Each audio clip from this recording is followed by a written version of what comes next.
नमस्ते मित्रों, जय श्री कृष्णा, राधे राधे। मित्रों, हिंदी साहित्य के संपूर्ण इतिहास को हम पढ़ रहे थे और हिंदी साहित्य के इतिहास में आज हम 38वीं कक्षा लेकर उपस्थित हुए हैं। कल के आपके कमेंट्स को मैंने पढ़ा है। आप सबकी इच्छा है कि हिंदी साहित्य का इतिहास एक अच्छे लेवल पर हमारा आ गया है। आप काव्य शास्त्र का प्रारंभ कीजिए। मित्रों, मैं चाहता हूं कि बस 2-4 दिन और हम कम से कम प्रगतिवाद के बाद प्रयोगवाद, नई कविता यानी पद्य वाले भाग को पूरा कर लेते हैं। उसके पश्चात आपकी जैसी मंशा है कि हम काव्य शास्त्र पर चर्चा करेंगे। साथ ही साथ आपके लिए कुछ महत्वपूर्ण प्रश्न रचनाओं से संबंधित है, वो भी हम लेकर आएंगे। तो आपकी भावनाओं को मैंने समझ लिया है, लेकिन आज हम प्रारंभ कर रहे हैं हिंदी साहित्य के संपूर्ण इतिहास की। हमारी 38वीं कक्षा है और इस 38वीं कक्षा में हम प्रगतिवाद की भूमिका, उसके रचनाकार एवं रचनाओं के बारे में कुछ समझने का प्रयास करते हैं। तो आप सभी मित्रों का स्वागत करते हैं। प्रगतिवाद आखिर है क्या? प्रगतिवाद 1936 से लेकर 1943 ईस्वी तक एक विशेष प्रकार की विचारधारा काव्य और साहित्य के माध्यम से अभिव्यक्त हुई है। इन 7 वर्षों तक जो विचारधारा प्रमुख रूप से साहित्य, काव्य और समाज पर जो है एक प्रकार से राज करती है, उस विचारधारा का नाम है प्रगतिवाद। तो आइए मित्रों, हम एक सुविचार के साथ आज की कक्षा का प्रारंभ करते हैं। सुविचार है, जब भी तुम्हारा हौसला आसमान तक जाएगा, याद रखना कोई ना कोई पंख काटने जरूर आएगा। जब भी तुम्हारा हौसला आसमान तक जाएगा, याद रखना कोई ना कोई तुम्हारे पंख काटने या कोई ना कोई पंख काटने तुम्हारे जरूर आएगा। मित्रों, जब भी हम ऊंची उड़ान उड़ते हैं तो ईर्ष्याग्रस्त लोग जो हैं अपनी कायरता का प्रदर्शन करते हुए भीतरघात करने का प्रयास करते हैं, लेकिन हमें अपने हौसलों की उड़ान को अनवरत रखना है। चौकन्ना रहते हुए हमें अपने कार्य को आगे की तरफ बढ़ाना है, लक्ष्य पर आगे बढ़ते जाना है। अंधविश्वास हमें किसी पर नहीं करना है मित्रों, क्योंकि हमारी प्रगति से बहुत सारे लोग प्रसन्न भी होते हैं और कुछ लोग जो होते हैं वो ईर्ष्याग्रस्त हो जाते हैं। इसलिए जब भी तुम्हारा हौसला आसमान तक जाएगा, याद रखना कोई ना कोई पंख काटने जरूर आएगा। तो उस पंख काटने वाले का इंतजार नहीं करना है, उसी को हम अपने विचारधाराओं से, हमारे विचारों से पृथक कर देंगे। मित्रों, आज हम प्रगतिवाद पढ़ने जा रहे हैं। पहले प्रगतिवाद के बारे में थोड़ा सा आपको जानकारी दे दूं। 1936 से लेकर 1943 तक एक विचारधारा काव्य के क्षेत्र में प्रचलित हुई। इस 7 वर्षीय विचारधारा को हमने एक नाम दे दिया प्रगतिवाद।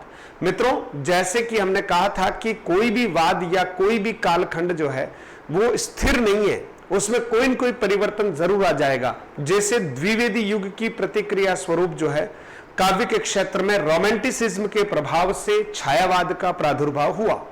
ठीक है, कुछ वर्षों तक यानी 1918 से लेकर 1936 तक हम बात करें तो लगभग जो है 18 वर्षों तक जो है साहित्य के क्षेत्र में छायावाद ने राज किया।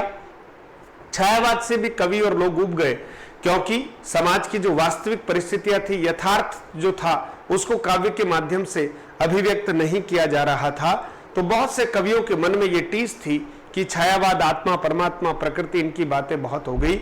देश पराधीनता की बेड़ियों में है और सर्वहारा वर्ग जो है उसका शोषण पूंजीपतियों के द्वारा निरंतर किया जा रहा है। भारत में कई सारे ऐसे जो कामगार थे उनको बहुत प्रताड़ित किया जा रहा था, फैक्ट्रियों में काम करने के लिए मजबूर किया जा रहा था, ओवर टाइम उनको करना पड़ता था और वेतनमान या उनका मानदेय कोई नियत नहीं था। तो कई तरह की तकलीफें उन्हें झेलनी पड़ रही थी।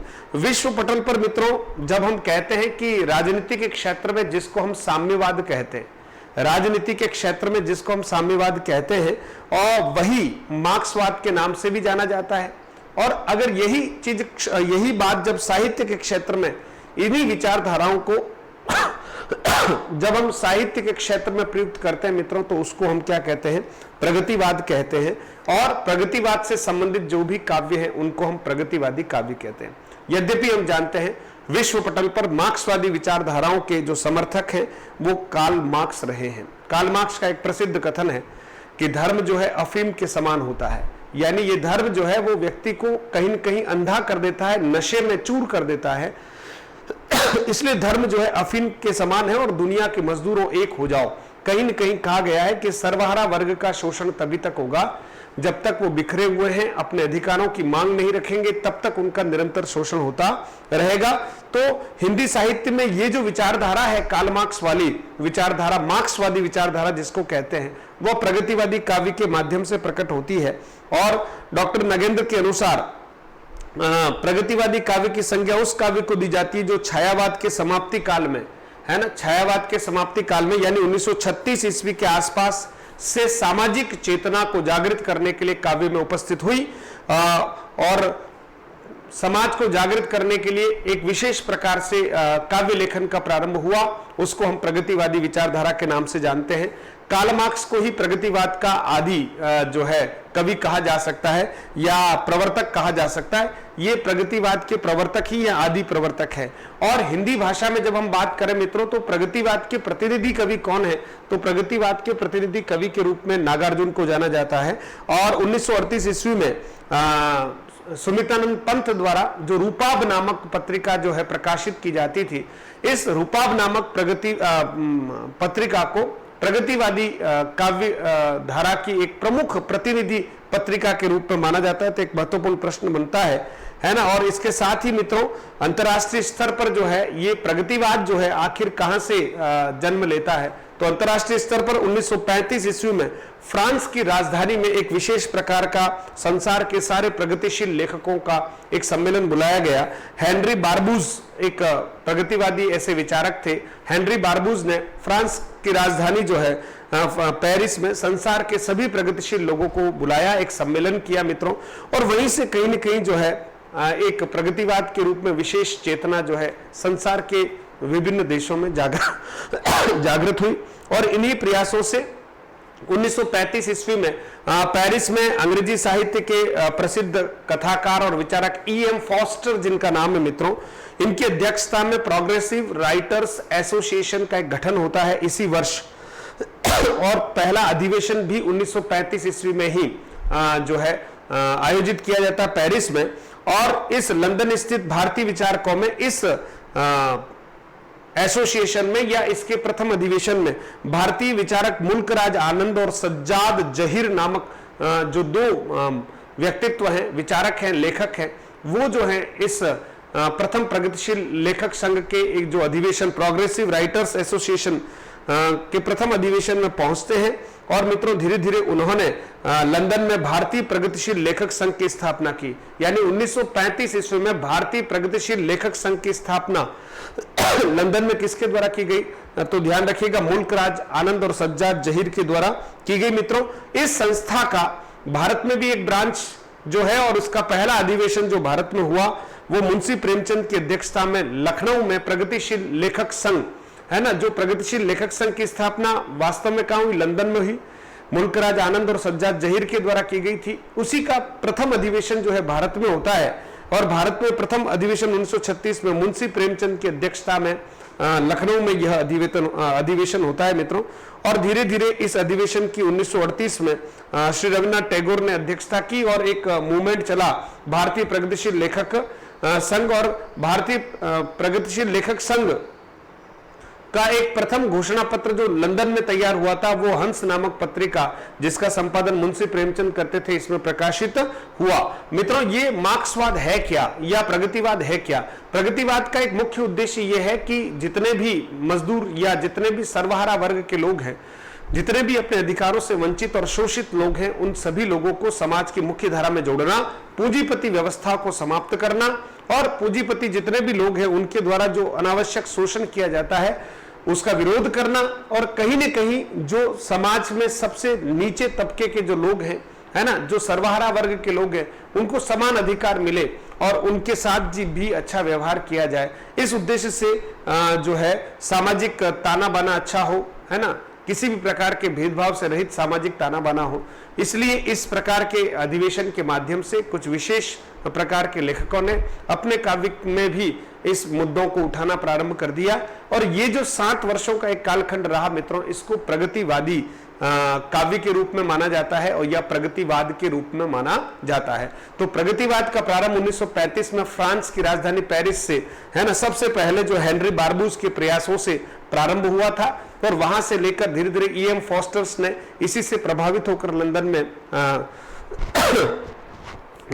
फोस्टर्स ने एक अंतर्राष्ट्रीय संस्था का क्या किया, गठन किया गया मित्रों, है ना, और पेरिस में ही किया गया और उसके बाद धीरे धीरे मुल्कराज आनंद जो है लंदन में इसकी स्थापना करते हैं, भारतीय प्रगतिशील लेखक संघ की, और फिर धीरे धीरे भारत में भी इसी की एक शाखा है और उसका पहला अधिवेशन 1936 में होता है और धीरे धीरे ये जो है परंपरा चल पड़ती है। सुमित्रानंद पंत की जो युगांत है मित्रों, रचना है युगांत, जिसमें छायावादी युग का क्या माना गया, अंत माना गया है ना, छायावादी युग का अंत माना गया 1936 में और वहीं से प्रगतिवाद का क्या होता है मित्रों, प्रारंभ होता है। तो प्रगतिवाद की सामान्य जानकारी आपके सामने रखी है। प्रगतिवाद के जो प्रमुख कवि है मित्रों, बहुत संक्षिप्त में इसको हम समझने का प्रयास करेंगे। तो पहले कवि हमारे कौन से हैं? प्रतिनिधि कवि जो है वो है मित्रों नागार्जुन। तो नागार्जुन जो है मित्रों प्रतिनिधि कवि है। तो आप ध्यान रखिएगा, नागार्जुन जो है इनका जो मूल नाम है मित्रों वो वैद्यनाथ मिश्र है। याद रखिएगा, वैद्यनाथ मिश्र है, वैद्यनाथ मिश्र है, वैद्यनाथ मिश्र इनका मूल नाम है। जाति से ये ब्राह्मण थे मित्रों। आपका जन्म जो है 30 जून 1911 ईस्वी में हुआ है। सतलखा जिला दरभंगा बिहार में आपका जन्म हुआ। निधन 5 नवंबर 1998 ईस्वी को हुआ। बचपन में इन्हें ढक्कन नाम से जाना जाता था।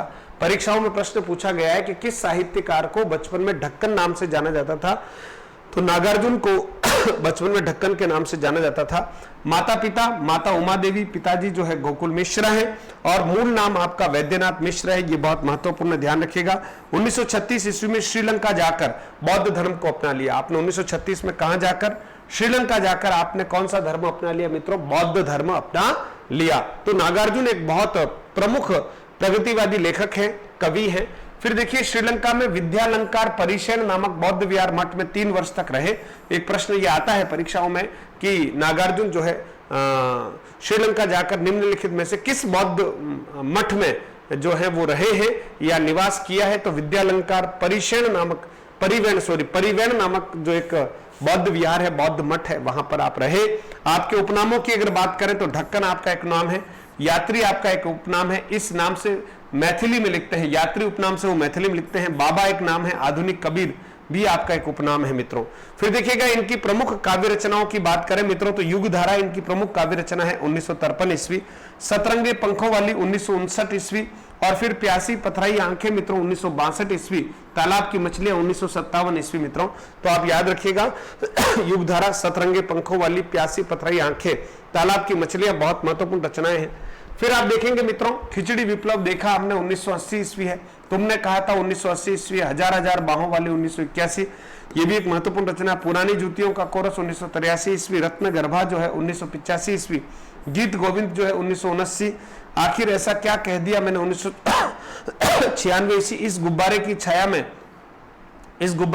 1990 ईस्वी, भूल जाओ पुराने सपने 1994 ईस्वी और भस्मांकुर 1970 ईस्वी। ये कुछ उनकी प्रमुख काव्य रचनाएं हैं जो आपके सामने लिखी गई। सभी याद करना आवश्यक नहीं है, लेकिन आप 1-2 बार 3 बार इसको जरूर पढ़ें ताकि अपने को ध्यान होना चाहिए भस्मांकुर किसकी रचना है, ये हमें याद रहना चाहिए। चलिए मित्रों आगे बढ़ते हैं। जितने भी मित्र अभी तक जुड़ चुके हैं उनसे आग्रह है कि क्लास को शेयर और लाइक जरूर कीजिएगा। यद्यपि दीपावली की सफाई में आप सभी लोग व्यस्त होंगे, है ना, लेकिन फिर भी ये कक्षाएं थोड़ा समय निकालकर जरूर देखिएगा। आपकी जो पढ़ाई की जो निरंतरता है मित्रों, उसके लिए ये आपके लिए बड़े सहायक रहने वाली है। तो आप जरूर इस पर ध्यान दीजिएगा और इसको आप देखिएगा। फिर मित्रों लंबी कविताओं के बारे में बात करें तो हरिजन गाथा है, भूमिजा है, संपादन सोमदेव और शोभाकांत ने किया है इनकी जो है ना, अकाल और उसके बाद जो है आपकी एक लंबी कविता है। तो हरिजन गाथा, भूमिजा और अकाल और उसके बाद आपकी लंबी कविताएं हैं। उपन्यास भी मित्रों इनके बहुत महत्वपूर्ण है। रतिनाथ की चाची 1948 ईस्वी, बलचनामा 1952 ईस्वी, नई पूद 1953 ईस्वी, बाबा बटेश्वर नाथ 1954 ईस्वी, वरुण के बेटे जो है मछुआरों के जीवन पर आधारित उपन्यास है मित्रों 1957 ईस्वी और दुख मोचन मित्रों 1957 ईस्वी में एक और महत्वपूर्ण आपका उपन्यास है। तो आपको ध्यान रखना है, रतिनाथ की चाची, बलचनामा, नई पोद बाबा बटेश्वरनाथ वरुण के बेटे और दुख मोचन आपके प्रमुख उपन्यास हैं मित्रों। बहुत बढ़िया मित्रों, जब आप देखते हैं कि साहित्य जब अच्छे से हो ही रहा है आपका, तो आपका सेकंड ग्रेड को कंसंट्रेट करते हुए और फर्स्ट ग्रेड को भी कंसंट्रेट करते हुए, क्योंकि 15 नवंबर को हमारे संस्कृत शिक्षा विभाग में हिंदी की परीक्षा है मित्रों, तो उसके निमित्त जो है वो मैं आपको जरूर काव्यशास्त्र की शानदार कक्षाएं देने का प्रयास करूंगा। लेकिन दीपावली के पश्चात हम इस काम को करने वाले हैं। विजयी भव सीरीज जो है वो निरंतर चल रही मित्रों, आपको ध्यान रखना है और उसका भी आपको उपयोग करना है। रात्रि 9 बजे वो कक्षाएं आप देख सकते हैं मित्रों। कुंभी पाक भी आपका उपन्यास है 1960 ईस्वी में, फिर हीरक जयंती या अभिनंदन 1962, उग्र तारा 1963, जमनिया का बाबा 1968 या उमरतिया, दोनों में से जो भी नाम है, पारो 1975 और गरीबदास 1979। देखिए कितने सारे उपन्यास, कितनी सारी कविताएं, काव्य संकलन, कहानी संग्रह है ना, तो खूब सारा आपने लेखन किया है, इसमें कोई संदेह नहीं है। कहानी संग्रह देखिए, ताप हारिणी, असमर्थ दाता, काया पलट, ममता, विषम ज्वर, हीरक जयंती, मनोरंजन का टैक्स, ये सारी जो है मित्रों क्या है, कहानी संकलन है। किसके? ये कहानी संकलन है नागार्जुन के, जिनका मूल नाम क्या है, वैद्यनाथ मिश्र, और बचपन का नाम क्या है मित्रों, ढक्कन। ठीक है, हाँ, यात्री उपनाम से वो मैथिली भाषा में लिखा करते थे। फिर देखिए मित्रों, नाटक है अनुकंपा और निर्णय, ऐतिहासिक नाटक है आपके। यात्रा वृत्तांत भी आपने खूब लिखे, यानी साहित्य की प्रत्येक विधा में आपकी बहुत अच्छी पकड़ है। हिमालय की बेटियां, आतिथ्य सत्कार, टिहरी से नेल्डर, धोलिंग, महाविहार, आतिथ्य सत्कार, सिंध में 17 महीने, सिंध में 17 महीने। फिर कुछ संस्मरण है मित्रों, मैं सो रहा हूं, 1 घंटा आईने के सामने। फिर कुछ पत्रिकाएं हैं, दीपक पत्रिका का संपादन आपने 1962 से 68 तक दीपक पत्रिका का संपादन किया। महत्वपूर्ण मित्रों, परीक्षाओं में आ चुका है मेघदूत का हिंदी अनुवाद, ये भी बहुत महत्वपूर्ण है, मेघदूत का हिंदी अनुवाद, ये इनका अनुवाद है मित्रों। तो हमने नागार्जुन के बारे में, जो प्रगतिवाद के प्रतिनिधि कवि हैं, उनके बारे में काफी कुछ पढ़ लिया है मित्रों। अब हम इससे आगे की तरफ बढ़ते हैं और इनकी जीवनी शोभा कांत ने बाबूजी के नाम से लिखी, ये भी एक महत्वपूर्ण तथ्य है। पत्रहीन नग्न घाच मैथिली काव्य संग्रह पर आपको साहित्य अकादमी पुरस्कार 1968 मिला है ना। पत्रहीन नग्न घाच, ये मैथिली में लिखी हुई आपका काव्य संग्रह है, जिस पर आपको साहित्य अकादमी पुरस्कार मिला। इंदिरा गांधी की राजनीति को केंद्र में रखकर अनेक आरोप सहित कविता लेखन करने का आपने काम किया। संपूर्ण कृतित्व नागार्जुन रचनावली के नाम से, आपका संपूर्ण कृतित्व जो है, जितने भी रचनाएं हैं वो नागार्जुन रचनावली के नाम से, ध्यान रखना। अकाल और उसके बाद एक लंबी कविता है जो बहुत यथार्थवादी है। अकाल और उसके बाद की क्या स्थितियां बनती उस पर यथार्थवादी चिंतन है। ये जन्म से कवि है, प्रकृति से घुमक्कड़ है और विचारों से मूलतः मार्क्सवादी माने जाते हैं। विचारों से मूलतः क्या माने जाते हैं मित्रों? मार्क्सवादी माने जाते हैं। तो ये कुछ इंपॉर्टेंट तथ्य थे नागार्जुन के बारे में मित्रों। फिर आप देखिए अगले हमारे महत्वपूर्ण कवि हैं, वो है मित्रों केदारनाथ अग्रवाल। ये भी प्रमुख प्रगतिवादी जो है रचनाकार है, कवि है मित्रों। तो आइए केदारनाथ जी अग्रवाल के बारे में कुछ समझने का प्रयास करते हैं मित्रों। मेहनत तो करनी पड़ेगी जब सफल होना है ना। चुपचाप बैठे रहने से अगर सफलताएं मिलती मित्रों तो सारे ही सफल हो जाते। यहाँ तो खूब करने के बाद भी हो सकता है कभी कभी हमें असफलता हाथ में लगे। तो प्रतियोगी वही है जो अपने आप को उत्साहित करता रहे और निरंतर ये कहे अपने आप से कि मैं सही दिशा में अच्छी मेहनत कर रहा हूं, और जहां भी कहीं कमी या गलती लगती हो तो तुरंत अपने आप को कटघरे में खड़ा करें। तो सफलताएं आपके पास है, निश्चित तौर पर आप सफल होंगे, इसमें किसी प्रकार का कोई दोहराए नहीं है। देखिए केदारनाथ अग्रवाल 1 अप्रैल 1911 ईस्वी में आपका जन्म हुआ। जन्म आपका कमासीन जिला बांदा उत्तर प्रदेश में हुआ है। मृत्यु 2000 ईस्वी में है। हनुमान प्रसाद स्वयं बहुत बड़े कवि थे आपके पिता। माता जो है घिसट्टो आपकी माता का नाम था मित्रों, उपनाम। पंथ के समान प्रकृति चित्रण करने के कारण केदारनाथ को छायावादोत्तर कविता का पंथ कहा जाता है। क्या कहा जाता है? छायावादोत्तर कविता का पंथ कहा जाता है। परिवार का कवि आपको कहा गया, प्रकृति का कवि कहा गया और कैन का कवि कहा गया। ये महत्वपूर्ण है। कैन का कवि कौन है ना, कैन नदी का नाम है। कैन का कवि केदारनाथ क्या है? अग्रवाल। याद रखिएगा, के से केदारनाथ, के से कैन। ओके, चलिए नेक्स्ट मित्रों आगे बढ़ते हैं और आगे आप देखेंगे कि इनकी प्रथम कविता कौन सी है। छाया इनकी प्रथम कविता है 1928 ईस्वी में, 17 वर्ष की अवस्था में आपके द्वारा लिखी गई केदारनाथ अग्रवाल के द्वारा। और आपकी प्रमुख रचनाएं देख लेते हैं। काव्य संकलन क्या क्या है? युग की गंगा 1947 प्रथम काव्य संकलन है। नींद के बादल 1947 सॉरी, लोक और आलोक 1957, फूल नहीं रंग बोलते हैं 1965। आग का आईना मित्रों कितना जबरदस्त नाम है, आग का क्या बना दिया आईना 1970। देश देश की कविता है 1970। फिर गुल मेहंदी 1978। फिर पंख और पतवार 1979। विचारम बांदा देखिए 1980। विवेक विवेचन 1981। हे मेरी तुम 1981। मार प्यार की थापे 1981। कह केदार खरी खरी 1983 और बंबई का रक्त स्नान 1983। ठीक है मित्रों, तो ये कुछ आपकी क्या थी मित्रों, काव्य संकलन थे। इसमें जो महत्वपूर्ण है वो इधर जो है वो महत्वपूर्ण है, लगभग ध्यान रखिएगा, है ना। बाकी तो ठीक ठाक ही है, कोई दिक्कत नहीं। ठीक है, चलिए अब हम इससे आगे बढ़ते हैं मित्रों। केदारनाथ अग्रवाल की रचनाओं को हमने देख लिया। फिर देखिए इसमें एक रचना और है अपूर्वा, ये अवधी भाषा में लिखी गई रचना है। ठीक है, और 1984 ईस्वी में प्रकाशित हुई है और 1986 ईस्वी में अपूर्वा को साहित्य अकादमी पुरस्कार मिला, याद रखना मित्रों।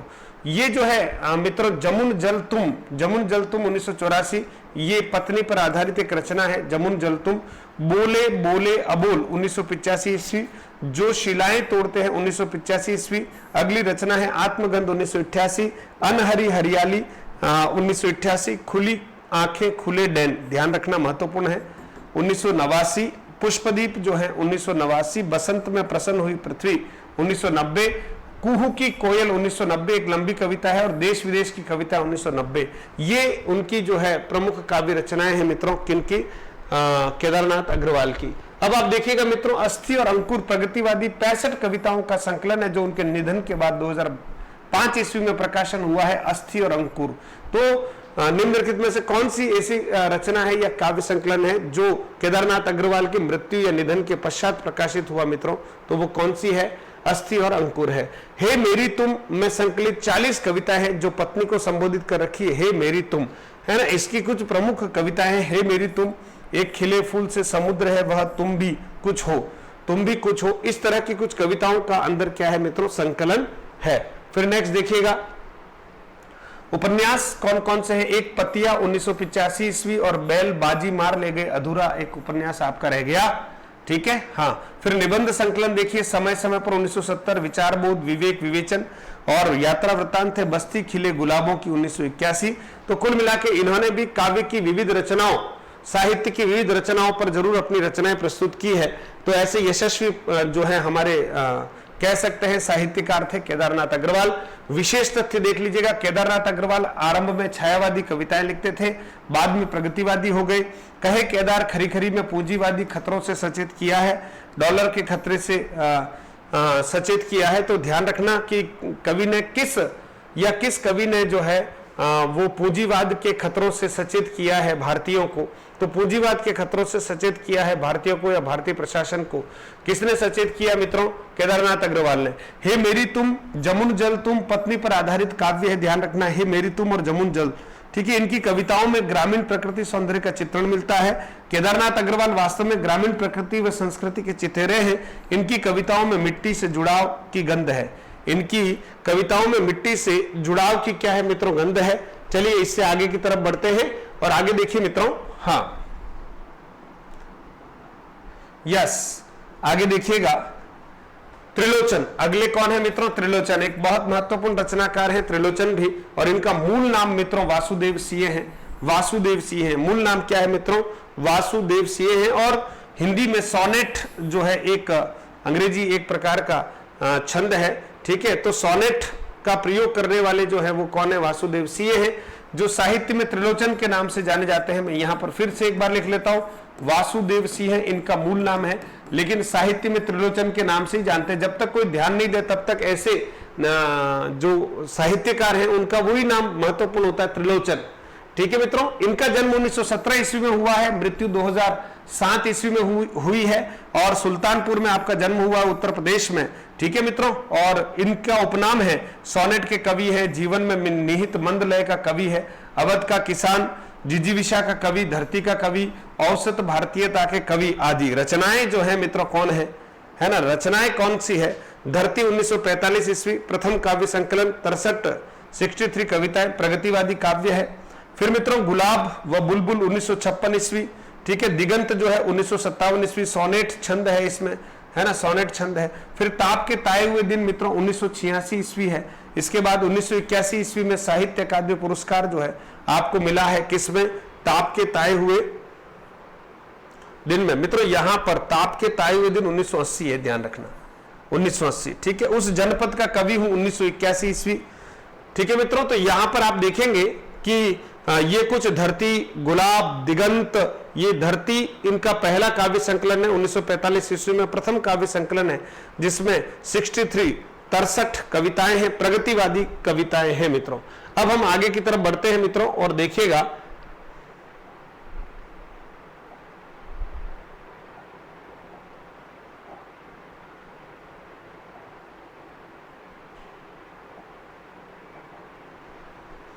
हाँ मित्रों, अब देखिए अर्धान 1983 ईस्वी, कहनी कुछ अनकहनी 1985, तुम्हें सौंपता हूं, फूल नाम है एक, सबका अपना आकाश, अमोला, शब्द, मेरा घर, जीने की कला, देशकाल 1986, कहानी संग्रह, कुल 13 कहानियां इसमें हैं। इसके बाद डायरी है रोजनामचा, आलोचना है काव्य और अर्थबोध, और इसके बाद अमोला जो है अवधि रचना में लिखी हुई बरवे छंद में 2700 बरवे छंद है। मेरा घर, रूस व चीन के क्रांतियों का समर्थन, किसान मजदूरों की दयनीय स्थिति का चित्रण किया है। तुलसी प्रिय कवि रहे इनके, है ना, त्रिलोचन के, और तुलसी व गालिब के भावों की समानता की ये क्या करते हैं, खोज करते हैं मित्रों।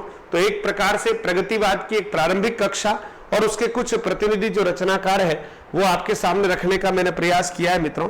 आपकी बातों को मैं अच्छे से कमेंट को अच्छे से देखता हूं मित्रों, और आपका आभार प्रकट करने के साथ साथ 2-3 बातें आपको कह रहा हूं मित्रों। एक ऑफर जो है दिवाली का मैं आपसे निवेदन कर दूं, वैसे बहुत न्यूनतम मूल्य पर जो है ऐप पर कोर्सेज उपलब्ध है ना। मैं YouTube पर भी सेकंड ग्रेड का कोर्स कराऊंगा, बिल्कुल कराऊंगा, घबराने की जरूरत नहीं, थर्ड ग्रेड का भी कराऊंगा मित्रों। लेकिन कुछ समय से निरंतर जो है बहुत सारी कक्षाएं जो है सेकंड ग्रेड के रूप में और सब इंस्पेक्टर के रूप में या थर्ड ग्रेड के रूप में या CET के रूप में, जिसको हम LDC कह रहे हैं, तो LDC के लिए ये जो कोर्सेज हैं मित्रों वो बहुत अच्छे से यहाँ जो है अपलोड कर रखे हैं, जो न्यूनतम प्राइस में है। और भी ऐप वालों से आग्रह करके हम कोशिश करेंगे कि ये एक दिवाली ऑफर जो है आपके लिए लाया जाए मित्रों। तो जो मित्र अफोर्ड कर सकते हैं और तैयारी कर रहे हैं और उनको लगता है कि मुझे सारा कंटेंट एक क्रम से मिल जाए PDF सहित, तो मित्रों आपको इस बात पर ध्यान देते हुए क्या करना चाहिए, इस समय जैसे ही ऑफर आता है आप उसका लाभ लेना चाहें तो जरूर ले लीजिएगा। सेकंड ग्रेड की टेस्ट सीरीज का काम हमारा अपलोड करने का चल रहा है मित्रों। हमारी कोशिश है 2-5 दिन आगे पीछे हो जाए, लेकिन हम पूरा करने के बाद ही उसको फ्लैश करेंगे, इसलिए आप निश्चिंत रहें। थर्ड ग्रेड की टेस्ट सीरीज आएगी, समय के साथ थोड़ा समय लग रहा है। अभी हम पहला हमारा जो टेस्ट सीरीज का काम है वो सेकंड ग्रेड का है, वो अपलोड हो रही है। तो टेस्ट सीरीज सेकंड ग्रेड की आपके सामने जल्दी आएगी। टेलीग्राम चैनल से आप सभी जुड़ जाएं ताकि समस्त प्रकार की सूचनाएं आपको मिल जाए। और आप अगर इस चैनल पर पहली बार आए हैं मित्रों तो आप जरूर इसको सब्सक्राइब कर लीजिएगा, क्योंकि आपकी मित्रता ही यूं कह सकते हैं कि हमारी पढ़ाई का आधार है। और आप जितना हमें प्रोत्साहित करेंगे हम उतना ही हवन करते हुए आपको बिल्कुल मैदान जंग से, है ना, ऐसी स्थिति से निकालकर आपको लक्ष्य तक ले जाएंगे, ऐसा हमारा प्रयास रहेगा। लेकिन PDF जो है उसके लिए टेलीग्राम चैनल को ज्वाइन करें मित्रों। PDF के लिए टेलीग्राम चैनल ज्वाइन कर लें और इस कक्षा में आप इस चैनल को अच्छे से सब्सक्राइब करते हुए, है ना, शेयर करते हुए, लाइक करते हुए आगे बढ़ेंगे। और दीपावली की सफाइयों में भी आपकी व्यस्तता है, निश्चित तौर पर आप उसमें भी व्यस्त रहें। तो आप टेलीग्राम चैनल को और मधुरम हिंदी करके हमारा एक ऐप है मित्रों, उसको भी डाउनलोड करें। ऐप को आप जरूर डाउनलोड कर लीजिएगा मित्रों, मधुरम हिंदी के नाम से ही ऐप है हमारा।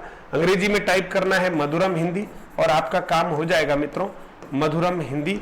और टेलीग्राम चैनल भी इसी नाम से है, यूट्यूब चैनल भी इसी नाम से है। आप जहां पर भी मधुरम हिंदी सर्च करेंगे आपको मिल जाएगा और आपका काम। और हम दिवाली के बाद कोशिश करते हैं कि हमारा ये एक बार थोड़ी कक्षाएं हो जाए, उसके पश्चात हम काव्य शास्त्र की कक्षाएं प्रारंभ कर देंगे। आप बहुत अच्छे मनोयोग से पढ़ते रहिएगा। विजय भव सीरीज जो हमारी प्रारंभ हुई है रात्रि 9 बजे, उसका भी आप आनंद लीजिएगा।